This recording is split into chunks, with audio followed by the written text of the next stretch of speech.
Yoimiya is gonna be on super strong, best single targeted damaged character in the game. And team, we have Klee, Ganyu, Kazuya and Diona. This is basically gonna be a melt team for Klee. Kaveh is on very good. Quite an interesting character that acts a bit similar to Nilou, but he still does his job. He has Hello there, Flip here, and today we're back with another Genshin core. You guys don't have to wait 3 months for it. Anyways, the one we'll be trialing today happens to be one of Erotic Walrus's friends, I think, and his name is Supera.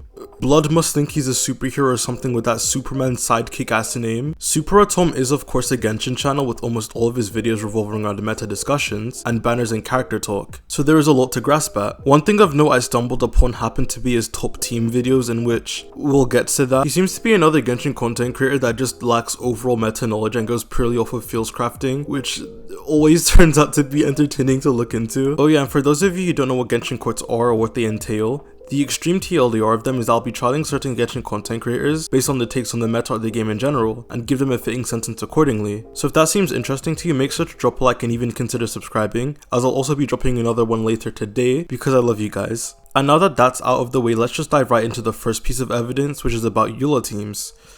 So you know this is going to be a disaster.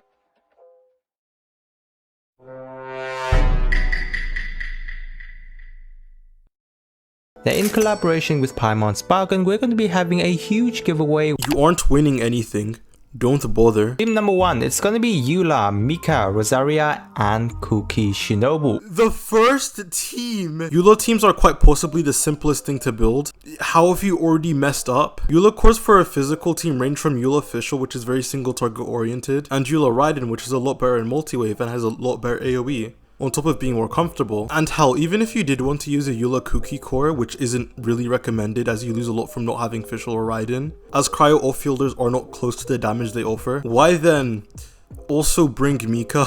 2 healers is very redundant, just replace Kuki for Fischl or Raiden, especially if Mika is C6. Second team, we have Eula, Diona, Raiden, and Zhongli.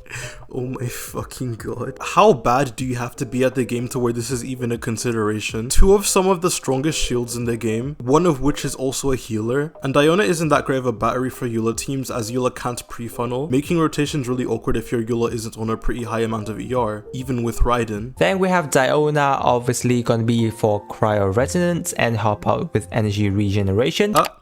I do not miss things. Mr. Sidekick over here just mentioned cryo resonance on a Eula team, where you are constantly triggering superconduct and are getting almost no cryo uptime. Zhongli to help out with a lot more shielding, so toughen up Eula a lot to ensure she never gets disrupted whenever she's using her normal attack and getting hit. You don't need 2 shields for that, again it's redundant. Both of them individually can shield Eula perfectly fine. Also, you don't run a shielder with Eula because of the interrupt resist. She already has a decent amount built into her base kit when you get 2 Grimheart stacks. You run a shielder mostly because they provide other utilities, Zhongli giving you a res shred and easy access to tenacity, and Diona being able to consolidate being an okay enough cryo battery and a shielder for Eula.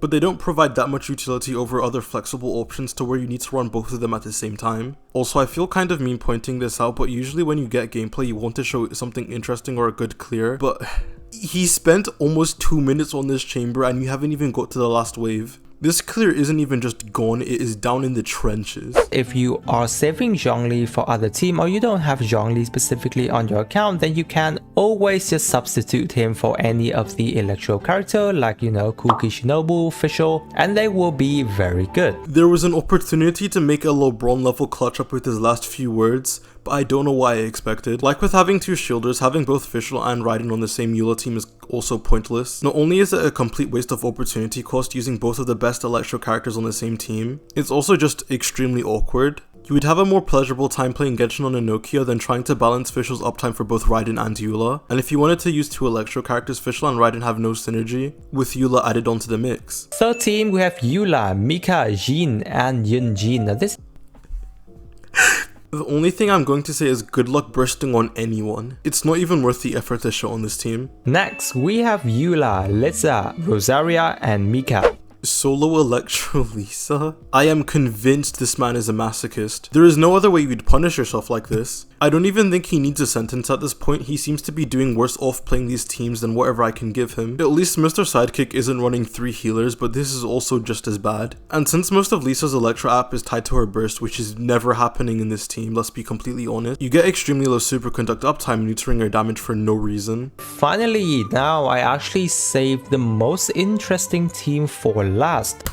Yeah, I think we are pretty done with this video. All I needed to see real. This team was recommended by a very good friend of mine. He's not your friend. No one who cares about you would try and sell you on Eula Hyperbloom. All of the 5 teams I have discussed above. Hopefully it does bring you new idea in terms of Eula team build. I think it's genuinely more impressive that he managed to go 5-5 with the worst Eula teams possible. You have to be anti-meta and theory crafting to pull off a feat like this.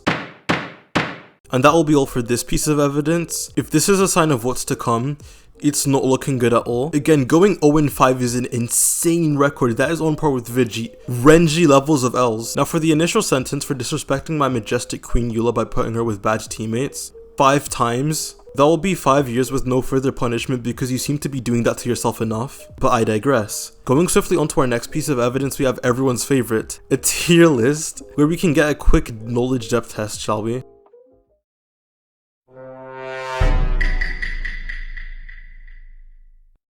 This have been discussed alongside with a friend of mine who is a massive Genshin Impact world and someone who have quite literally played every single character in the game at C6. All the 4-star would be considered as C6 and 5-star would be considered as C0. Got to love how he has played every character at C6, yet is going to be ranking 5 stars at C0. Oh my god. Super strong. Amazing buff after Dendro reactions. Her Ascension 4 passive is quite literally the best in the whole game. Can be considered as top tier electro character. Fischl just generates you so much energy, guys. Whenever you have Fischl on your team, you're basically not going to be needing any kind of energy regen support. As well as with the amount of electro applications that she's got, especially at C6, she's just going to be applying you a lot of electro.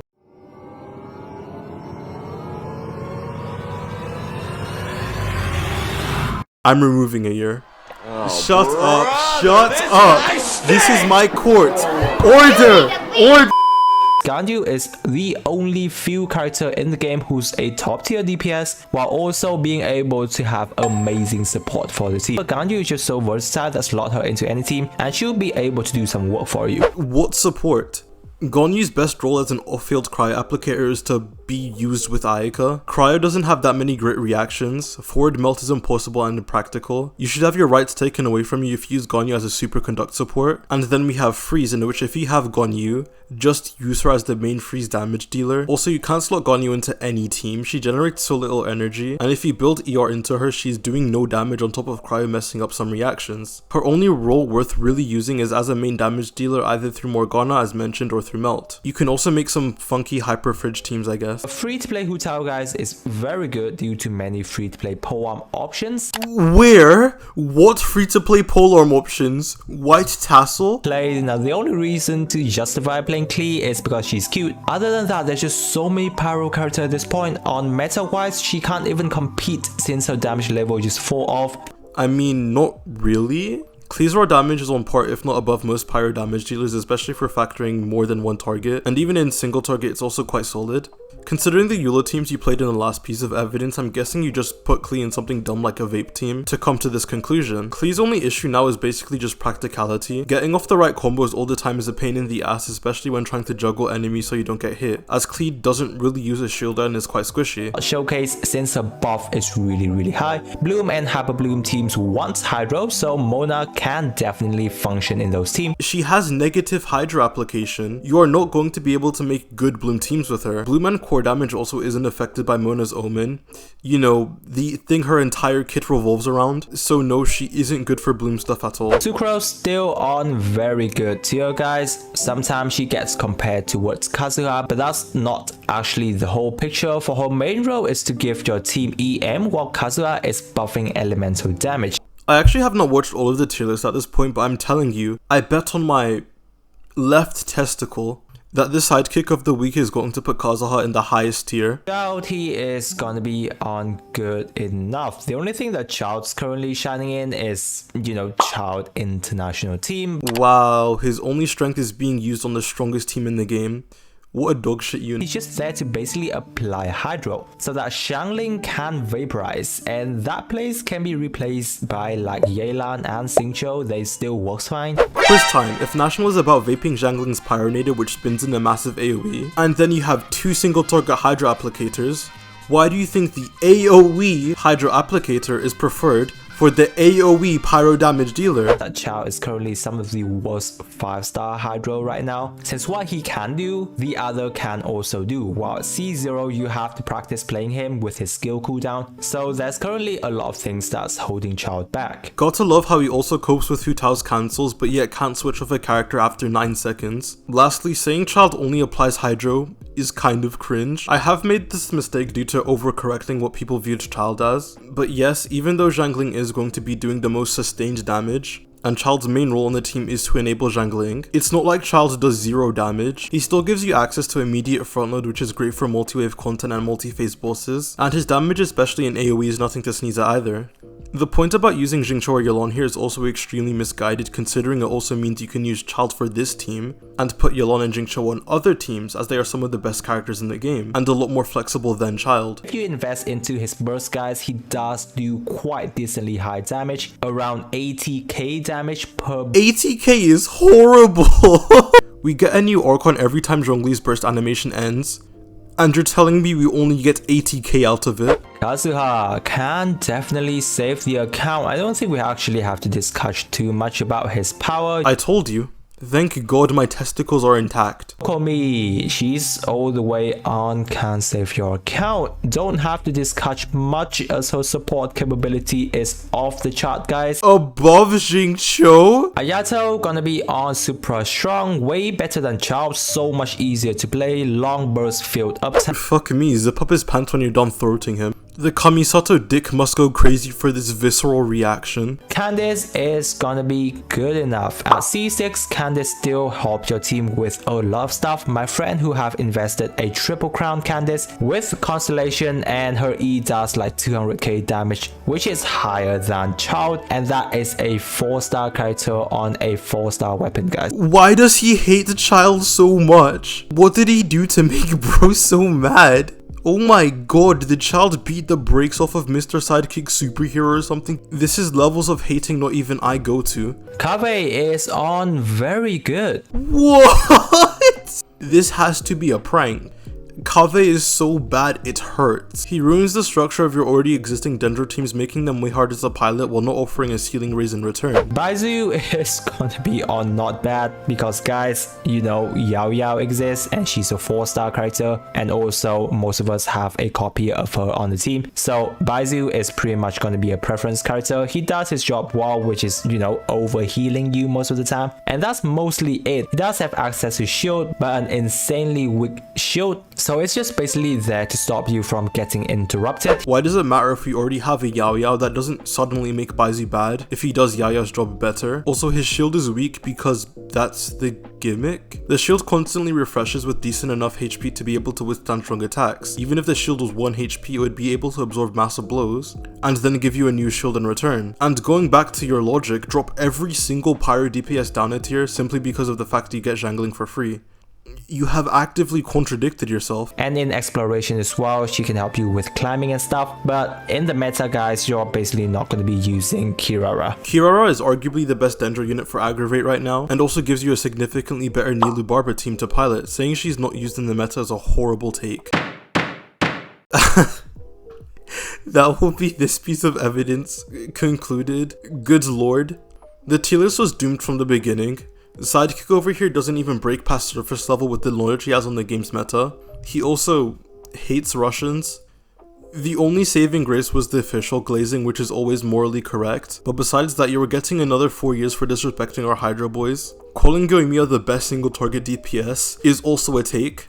So take a year for that as well, with an additional 3 years for fraud, for a total of 12 years under the jail, and we are throwing away the key. Speaking of which, I finally thought of a fitting punishment for the sidekick. he has to admit to the satire because there is no shot he is possibly being serious. There was one more piece of evidence I wanted to cover, but I don't want to make the video too long, and I don't want to add any more stress as the comments in this tier list video already cooked him enough. So with that, court is now closed. All in all, that was pretty fun to look over, especially with the tier list. The comments honestly did the job enough for me. I have never seen a creator get violated like that by their own community, and I've watched Tenten go through the Spiral Abyss live on stream. But yes, another Genshin content creator that just acts like they know what they're talking about when they don't. And on that note, thank you guys so much for watching. If you enjoyed the video, make sure to like, subscribe, and comment your thoughts, as I'd love to hear it and I respond to almost every single comment. Thanks again for watching, and I'll see you guys on the flip side. Peace.